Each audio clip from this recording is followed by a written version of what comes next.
Hola a todos, mi nombre es Mike y les doy la bienvenida al curso de microbiología de Micro en 4 pasos. Juntos vamos a compartir diferentes temas que competen tanto a la microbiología como a la parasitología. Hoy desarrollaremos las características generales vinculadas a la bacteriología, así que empecemos.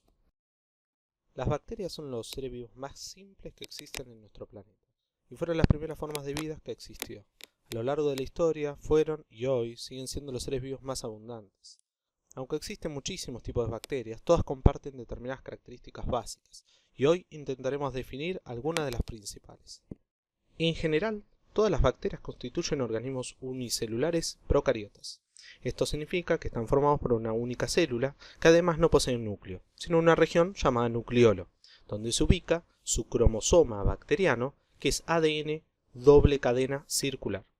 Suelen medir alrededor de 1 micrómetro, aunque se han encontrado algunas bacterias que realmente son gigantes, las cuales han llegado a medir cerca de 1 milímetro. Existen algunas bacterias que tienen formas de esferas, es decir, una forma parecida a un coco. Otras, más bien, son curvas o onduladas, como una espiral, también conocidos como espirilos, y otras en forma de bastoncillos o bacilos, siendo estas últimas las más frecuentes. Una forma de clasificar a las bacterias es de acuerdo a su nutrición. A partir de esto, podemos decir que algunas son heterótrofas y otras son autótrofas. Muchas de las autótrofas fabrican materia orgánica gracias a la energía de la luz solar, lo que significa que son fotosintéticas, al igual que las plantas. Otras obtienen la energía necesaria para mantenerse con vida gracias a las reacciones químicas en las que intervienen sustancias inorgánicas que obtienen del medio ambiente. Estas son llamadas quimiosintéticas. Algunas bacterias necesitan oxígeno para vivir, pero en cambio otras pueden vivir sin tener contacto con el aire en algún momento, y en determinados casos incluso pueden llegar a morir si se las expone el oxígeno. Estas últimas son las llamadas bacterias anaerobias estrictas y pueden respirar a través de un complejo proceso también conocido como respiración anaerobia, ¿sí? En la cual fermentan distintos azúcares para poder obtener su energía. También existen otras formas de clasificar a las bacterias, como por ejemplo de acuerdo a su patrón de crecimiento o su forma de multiplicarse, como en el caso de las cadenas, formadas por los estreptococos, o bien los racimos en el caso de los estafilococos. Todas las bacterias se multiplican por un proceso conocido como fisión binaria. En general, todas las bacterias presentan ribosomas bacterianos, ARN bacteriano y una serie de envolturas, una envoltura interna y una envoltura externa.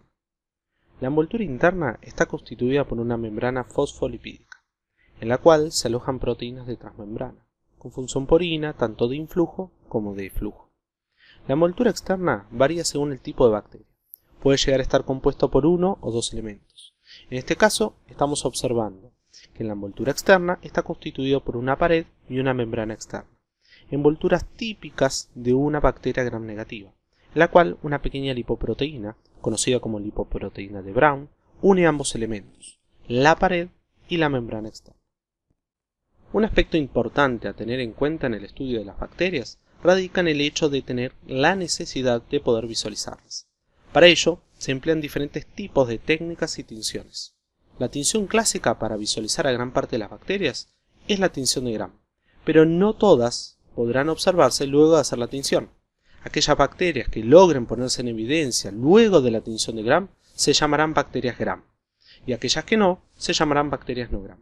A partir de la tinción de Gram podremos observar que aquellas que logren teñirse pueden tener dos tipos de coloraciones. Algunas se verán violetas y otras se verán rosas. Las bacterias que se vean violetas se las denominan bacterias Gram positiva y las que se vean rosas serán bacterias Gram negativas. Las que no pueden observarse se denominarán bacterias no Gram.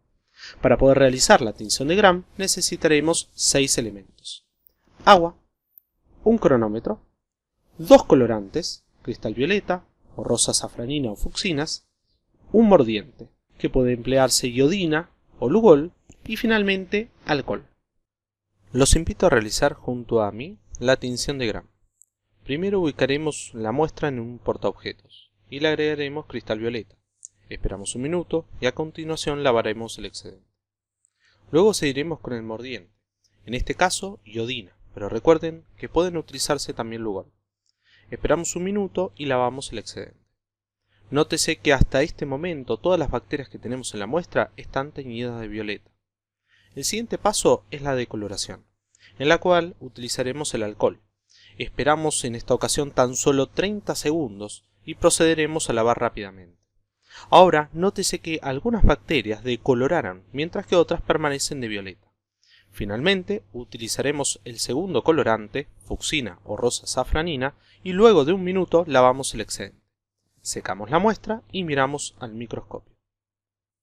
Como les comentaba anteriormente, aquellas bacterias que se tiñen con el primer colorante, es decir, violeta, son bacterias gram positivas. En cambio, aquellas que decoloran y luego se colorean con fucsina o rosa safranina son bacterias gram negativas.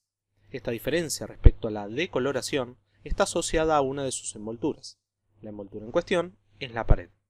La pared de una bacteria gram positiva está constituida de mureína y proteínas, entrelazados entre sí gracias a una enzima bacteriana conocido como PBP, la cual, a partir de estos dos elementos, mureína y proteínas, produce los elementos básicos de la pared bacteriana, denominados peptidoglicanos. Tanto la pared de una bacteria gram positiva como de una gram negativa están compuestos por peptidoglicanos, pero dado que la pared de las gram negativas es más delgada respecto a las gram positivas, es más fácil que las gram negativas decoloren al cabo de 30 segundos de exposición al alcohol. Por esto, las gram positivas, que presentan una pared mucho más gruesa, retienen el colorante y se las observa de color violeta. Además de la diferencia en el grosor de las paredes, existen otras particularidades. Por ejemplo, las bacterias gram positivas presentan inmerso en su pared elementos antigénicos conocidos como ácido teicoico y ácidos lipoteicoicos. Estos últimos anclados a la membrana citoplasmática, a diferencia de los ácidos teicoicos que están anclados a la pared bacteriana. Las bacterias gram negativas carecen de estos dos tipos de compuestos. Pero las bacterias gram negativas presentan una membrana externa, que las gram positivas se encuentra ausente. Esto determina que las bacterias gram negativas presenten entre ambas membranas un espacio denominado espacio periplásmico, el cual alberga enzimas, la pared bacteriana y muchos otros elementos. La membrana externa de las bacterias gram negativas tiene la particularidad de presentar un componente conocido con el nombre de lipopolisacáridos o lipooligosacáridos, ubicados en la capa externa de la membrana externa. Estos lipopolisacáridos están formados por tres elementos: un lípido A, con función endotóxica, capaz de generar sepsis en el paciente; un COR, o hidrato de carbono central, el cual está preservado en todas las bacterias gram negativas; y una cadena de azúcares conocido como antígeno somático O, capaz de despertar al sistema inmune. Para que el lípido A actúe sobre el sistema inmune y genere su función tóxica, la bacteria deberá necesariamente sufrir disrupción de membrana, ya que se trata de un elemento estructural, de ahí su nombre endotóxico. Los lipooligosacáridos se diferencian de los lipopolisacáridos por la ausencia del antígeno somático O.